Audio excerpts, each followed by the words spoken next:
Water is the softest and most yielding substance. Yet nothing is better than water for overcoming the hard and rigid, because nothing can compete with it. लाओज़ू। आजकल की हमारी civilisation एक resistance की civilisation बन गई है। हम अपनी एज, डेथ, डिस्कम्फर्ट, अनसर्टेनिटी और यहाँ तक कि अपने इमोशंस को भी रेजिस्ट करने की कोशिश करते हैं। हम कोशिश करते हैं इस दुनिया को प्रिडिक्ट करने की और इसे अपने हिसाब से बदलने की। लेकिन जब चीज़ें वैसी नहीं होती जैसी हम चाहते हैं तो हम इसे बदलने की और ज़्यादा कोशिश करने लगते हैं। और अगर हमारी लाइफ में ऑब्स्टेकल्स आती हैं तो हम उन्हें ऐसे देखते हैं जैसे वो हमारी प्रॉब्लम्स हैं जिन्हें सॉल्व करना हमारे लिए ज़रूरी है। पुराने ताओइस्ट सेजेस ने देखा कि जिंदगी के नेचुरल फ्लो को रोकना हमेशा ही नहीं लेकिन कई बार नुकसान ज़्यादा करता है और फ़ायदा कम। जब हम उन चीज़ों को रेजिस्ट करते हैं जो हम बदल नहीं सकते तब हम अपनी लाइफ में सफरिंग को बढ़ा देते हैं। ताओइज्म में रेजिस्टेंस का मतलब है हार्डनेस और रिजिडिटी, यानी कि लाइफ के नेचुरल फ्लो के अकॉर्डिंग ना चलना। इसके बजाय ताओइस्ट सेजेस नॉन रेजिस्टेंस को प्रमोट करते हैं, जो वू वी का ही एक इम्पॉर्टेंट कॉन्सेप्ट है। नॉन रेजिस्टेंस ताओइस्ट स्क्रिप्चर्स में लिखा हुआ एक इम्पॉर्टेंट कॉन्सेप्ट है जो हमें पॉपुलर ताओइस्ट टेक्स्ट जैसे कि ताओ ते चिंग और जुआंग-जी में मिलता है। ये बताते हैं कि कभी कभी फोर्स और अपोजिशन से ज़्यादा फायदा फ्लेक्सिबिलिटी और एक्सेप्टेंस में होता है। तो फ्लेक्सिबिलिटी स्टबर्ननेस से कैसे बेहतर हो सकती है जब दुनिया में इतनी सारी बुराइयां और इनजस्टिस है? नॉन रेजिस्टेंस की पावर कैसे काम करती है? आज हम ताओइस्ट आर्ट ऑफ नॉन रेजिस्टेंस को एक्सप्लोर करेंगे, जो हमारी हेल्प करेगा लाइफ को समझने में और अपनी लाइफ को एक बेहतर एंगल से देखने में। ताओइज्म हमें सिखाता है कि सब कुछ एक कांस्टेंट फ्लक्स में है और यही यूनिवर्स की नेचुरल स्टेट है। सारी चीज़ें आपस में इंटरकनेक्टेड हैं, हर एक्शन से कोई ना कोई इफेक्ट होता है और हर इफेक्ट का रिस्पॉन्स होता है। जिंदगी अपने रास्ते पे चलती है और हमारे जन्म के तुरंत बाद एजिंग शुरू हो जाती है। हम एक ऐसी दुनिया में एग्जिस्ट करते हैं जो हमारे कंट्रोल से बाहर है, जहां हमें ह्यूमन एग्जिस्टेंस की रियलिटीज़ का सामना करना पड़ता है। फिर भी हम चेंज को एक्सेप्ट करने में स्ट्रगल करते हैं। जब चेंज से हमारा फ़ायदा हो रहा होता है तब हम उसे ईजिली एक्सेप्ट कर लेते हैं। हम चेंज को अच्छा मानते हैं, पर सिर्फ अपनी टर्म्स पे। इसलिए हम अपनी पूरी लाइफ फेट को कंट्रोल करने की कोशिश में गुजार देते हैं। हम दुनिया को अपनी मर्जी के मुताबिक ढलने पे मजबूर करते हैं। हम रियलिटी को रेजिस्ट करते हैं और अपनी विल को अपनी लाइफ के नेचुरल फ्लो पे इम्पोज करते हैं। हम लड़ना चाहते हैं, एक इंच भी हार नहीं मानते। आज की दुनिया में रिजिडिटी को स्ट्रेंथ माना जाता है, पर ताओइस्ट कहते हैं कि ये रिजिडिटी वीकनेस भी हो सकती है। लाओज़ू का एक बड़ा फेमस एग्जाम्पल है कि ब्रिटल ड्राई प्लांट जो रिजिड होता है वो गिर जाता है, जबकि सॉफ्टनेस उसकी असली ताकत होती है। नॉन रेजिस्टेंस का आइडिया सॉफ्टनेस और फ्लेक्सिबिलिटी की पावर से आता है। अक्सर रेजिस्टेंस करने के बजाय इवेंट्स के साथ फ्लो करने में ज़्यादा समझदारी होती है, चाहे रेजिस्टेंस हमारी इंस्टिंक्ट ही क्यों ना हो। रियलिटी को रेजिस्ट करना यूजुअली बेकार का काम ही होता है, क्योंकि जो होना होता है वो तो होके ही रहता है, उसे हम रोक नहीं सकते। इसका मतलब ये नहीं है कि हम अपने सर्कमस्टांसेस को इन्फ्लुएंस नहीं कर सकते।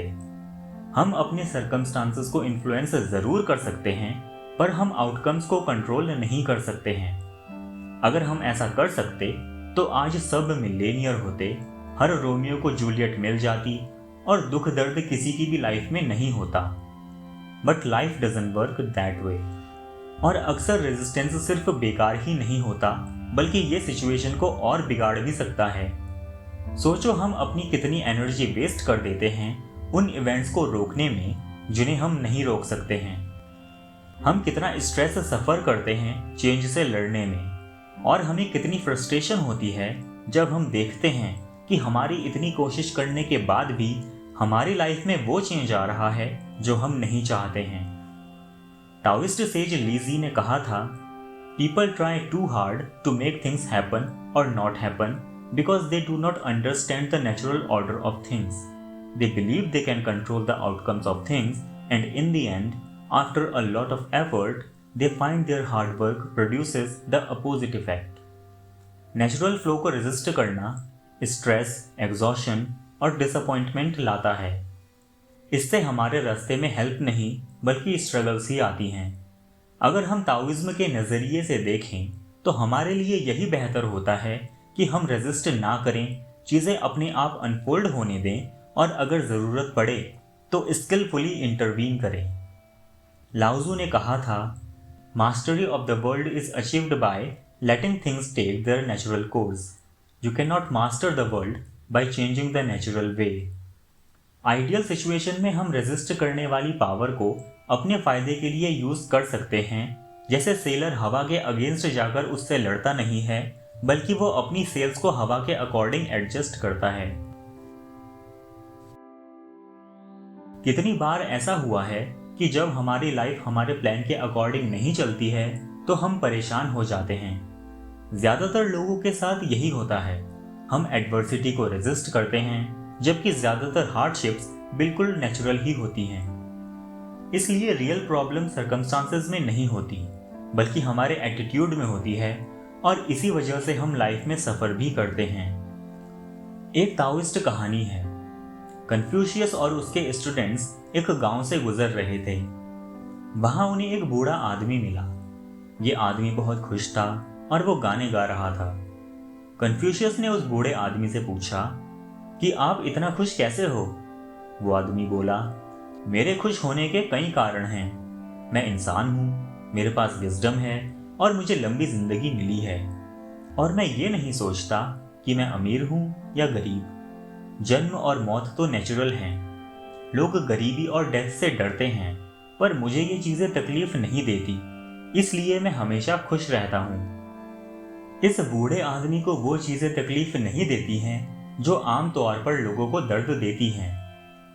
ये चीज़ें हैं pleasure pain, loss gain, praise blame, fame disrepute, जो बुद्धिज्म में 8 वर्ल्डली विंड्स के नाम से जाने जाते हैं। ये सब चीज़ें हमारे कंट्रोल से बाहर होती हैं। वो आदमी खुश है क्योंकि उसकी लाइफ में जो भी सिचुएशंस आई हैं उसने उन्हें एक्सेप्ट कर लिया है। तो फिर हम फिक्र क्यों करें? हम वो चीज़ें रेजिस्ट क्यों करें जो हम बदल नहीं सकते हैं? हमेशा कहीं जाने की कोशिश करने के बजाय हम वहीं खुश रहने की कोशिश क्यों नहीं करते जहां हम प्रेजेंट हैं? एक ताओइस्ट सेज हमेशा सर्कमस्टांसेस के साथ फ्लो करता है और उन्हें कंट्रोल करने की और रेजिस्ट करने की कोशिश नहीं करता है।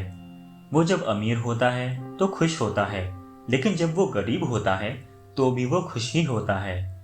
Because then he will join most of humanity in that same condition. अगर वो ज़्यादा दोस्त बनाता है तो अच्छा है, लेकिन अगर उसका कोई दोस्त नहीं है तो अकेला रहना भी ठीक ही है। तब उसके पास नदी के किनारे बैठकर मछली पकड़ने के लिए ज़्यादा टाइम होगा। जो वो लाइफ में करना चाहता है वो करने का उसके पास ज़्यादा टाइम होगा। एक सेज को पता होता है कि अगर वो हमेशा अपनी करंट सिचुएशन से लड़ता रहेगा या हमेशा कहीं दूसरी जगह पर होने की कोशिश करता रहेगा तो इससे उसे लाइफ में हमेशा दुख ही मिलता रहेगा।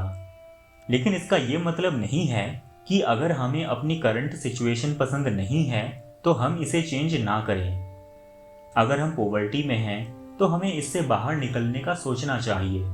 अगर हम किसी डिजीज से सफ़र कर रहे हैं तो हमें हेल्दी होने का सोचना चाहिए, और अगर हमारी डेथ नज़दीक ही है तो हमें अपना बचा हुआ टाइम बेहतर से बेहतर तरीके से जीने का सोचना चाहिए। लेकिन ये सब करते टाइम हमें इस बात पे भी ध्यान रखना चाहिए कि हम नेचर के रूल्स को नहीं तोड़ सकते हैं। हमें नेचर को रेजिस्ट नहीं करना चाहिए, बल्कि उसके साथ ही फ्लो करना चाहिए। इसमें एक और कॉन्सेप्ट है एफर्टलेस एक्शन का, जो वूबी का ही एक पार्ट है। वूबी का मतलब है बिना स्ट्रगल के काम करना। ये ताओइस्ट तरीका है जिसमें हम अपने गोल को अचीव करते हैं बिना फ्लो को रेजिस्ट किए हुए। अगर आपको वूबी के बारे में और जानना है तो आप डिस्क्रिप्शन में दिए हुए वीडियो को देख सकते हैं। लेकिन जब हमारे सर्कमस्टांसेस की बात आती है तो हम लाइफ में सबसे ज़्यादा किस चीज़ को रेजिस्ट करने लगते हैं? I think it's answer is other people. एक बहुत बड़ा रीजन है हमारी अनहैप्पीनेस का दूसरे लोग। ये दूसरे लोग कोई भी हो सकते हैं, जैसे अपनी ही फैमिली के मेंबर्स, स्ट्रेंजर्स या कोई भी ऐसे पावरफुल लोग जिन्हें हम न्यूज़ में देखते हैं। फॉर एग्जाम्पल, कोई क्लोज फैमिली मेंबर जो आपके पीछे आपकी बुराई करता है, कोई स्ट्रेंजर जो सुपरमार्केट में लाइन कट करता है, या कोई पॉलिटिशियन जो डिस्ट्रक्टिव पॉलिसीज बनाता है। या ये वो लोग भी हो सकते हैं जिनके पॉलिटिकल या एथिकल व्यूज आपसे अलग हैं। मान लीजिए आप किसी इंसान के साथ बैठकर बातें कर रहे हैं। आप कह रहे हैं कि लिव इन रिलेशनशिप्स में रहना गलत नहीं है, और अगर कोई man and women live in relationship में रहना चाहते हैं तो हमें उन्हें रोकना नहीं चाहिए। लेकिन वो आदमी कह रहा है कि लिव इन रिलेशनशिप में रहना गलत है और हमारी गवर्नमेंट को स्ट्रिक्ट लॉज बनाने चाहिए ताकि कोई भी कपल लिव इन में ना रहे। आप उसकी बात सुनते हैं और आपको पता चलता है कि वो गलत फैक्ट्स दे रहा है या इलॉजिकल बात कर रहा है। लेकिन आप जितना उसको समझाने की कोशिश करते हैं वो उतना ही गुस्सा करता है। आप भी गुस्से में आते हैं और दोनों के बीच नफरत बढ़ती है और बात आगे नहीं बढ़ती। ऐसी सिचुएशंस में हम रिजिडिटी को रिजिडिटी से ही सॉल्व नहीं कर सकते हैं। हम हार्ड स्टांस से दूसरे आदमी का माइंडसेट चेंज नहीं कर पाएंगे, क्योंकि उसका माइंडसेट भी हार्ड स्टांस वाला ही है। तो क्या ऐसी प्रॉब्लम्स सॉल्व करने का कोई तरीका है? ताओ ते चिंग में लिखा है, that which offers no resistance overcomes the hardest substance. तो ऐसी सिचुएशन में नॉन रेजिस्टेंस वाला कॉन्सेप्ट कैसे हमारी हेल्प कर सकता है? इसके लिए पहले तो हमें ये एक्सेप्ट करना है कि दूसरों की ओपिनियंस या एग्जिस्टेंस को हम कंट्रोल नहीं कर सकते हैं। रेजिस्ट करना सही नहीं होगा, क्योंकि ऐसे लोग दुनिया में हमेशा रहेंगे जिनकी सोच हमारी सोच से मैच नहीं करती है। इसलिए एक तरीका है उन्हें एक्सेप्ट करना, अवॉइड करना और इग्नोर करना। लेकिन एक स्किल्ड इंसान नॉन रेजिस्टेंस को चेंज में बदल भी सकता है, और ऐसा तभी पॉसिबल है जब हम उनकी बात सुने, एम्पैथी शो करें और एक कॉमन ग्राउंड ढूंढें। तभी हमारे व्यूज में बदलाव हो सकता है। कुछ सिचुएशंस में जो चीज़ हम रेजिस्ट कर रहे होते हैं वही चीज़ हमारी लाइफ में चेंज के लिए फोर्स बन जाती है। अगर हमारे व्यूज किसी ऐसे इंसान से मैच नहीं कर रहे हैं जो हमारे सामने ही बैठकर बातें कर रहा है, तो हम उससे बात करके एक कॉमन ग्राउंड ढूंढ सकते हैं। लेकिन अगर वो इंसान बहुत पावरफुल हो, जैसे कि कोई पॉलिटिशियन जिससे हम बात भी नहीं कर सकते हैं, लेकिन उस इंसान की बनाई हुई पॉलिसीज हमें अफेक्ट कर रही हैं, तो ऐसी सिचुएशन में हम क्या कर सकते हैं? दुनिया भर की इवेंट्स को लेकर चिंता करना नया नहीं है। लोग हमेशा वॉर्स, डिजास्टर्स, सोसाइटी ब्रेकडाउन्स से डरते आए हैं, जैसे रिलीजियस अपोकलिप्स, वॉर का खतरा और टेक्नो फ्यूडलिज्म जैसे टॉपिक्स। लीजी में एक कहानी है एक एंग्जियस आदमी की जो सोचता था कि आसमान गिर जाएगा या धरती फट जाएगी। लोग उसे बताते रहते थे कि ऐसा नहीं होगा, पर वो कभी नहीं माना। तब एक सेज आया जिसे आदमी की बात समझ आई और वो बोला, हो सकता है आसमान गिर जाए या धरती फट जाए, लेकिन अगर ऐसा नहीं होता है तो टेंशन क्यों लेनी, और अगर ऐसा हो जाए तो इस बारे में हम कुछ कर भी नहीं सकते हैं, तो फिर टेंशन क्यों लेनी। लेकिन हम इस एंग्जियस आदमी से थोड़ा तो रिलेट कर ही सकते हैं। फॉर एग्जाम्पल, अभी इंडिया पाकिस्तान के बीच एक छोटी सी वॉर हुई जिसमें इंडिया ने ऑपरेशन सिंदूर लॉन्च किया था। इंडिया के मेजर पार्ट में तो इसका असर देखने को नहीं मिला था, लेकिन पाकिस्तान बॉर्डर वाले एरियाज में लोग डरे हुए थे और वहां पे किसी भी टाइम अटैक की गुंजाइश थी। लेकिन ऐसे में वो लोग क्या कर सकते थे? सब लोगों को वहां से इतनी जल्दी इवैक्यूएट नहीं किया जा सकता था।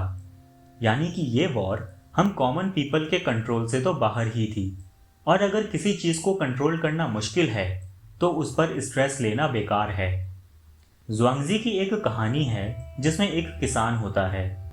वो किसान कभी चीज़ों को गुड या बैड नहीं कहता था, क्योंकि हर गलत लगने वाली चीज़ कभी कभी अच्छी साबित हो सकती है। ताओइस्ट सेज कहते हैं कि हम नहीं जानते कि डेथ के बाद क्या होता है, इसलिए डिजास्टर्स को जज करना बेकार है। हो सकता है डेथ के बाद हमें कुछ अच्छा मिल जाए। इसलिए हर किसी सिचुएशन को रेजिस्ट करना बेकार है, क्योंकि हम नहीं जानते कि एंड रिजल्ट क्या होगा। ताओइस्ट सेजेस कहते हैं कि नॉन रेजिस्टेंस वीकनेस नहीं है, बल्कि यह है art of letting go, adaptation and flowing of life. It's the smart way instead of the hard way. I hope ये वीडियो आपको अच्छा लगा होगा। Thank you for watching and thank you for subscribing.